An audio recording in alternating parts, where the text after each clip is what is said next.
Most likely, my flock has bird flu. This guy here was perfectly healthy not even like 2 hours ago at this point. Came over and he ate. And if you look, nothing is coordinated. His eyes are closed. This isn't normal behavior.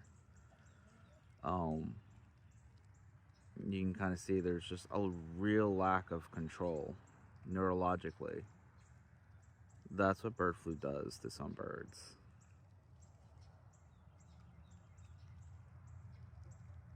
Yeah. This sucks. My whole flock's gonna die. But that's bird flu. So anyone wants to say, oh, well, it's not so bad. I don't want a vaccine for it. Show them this.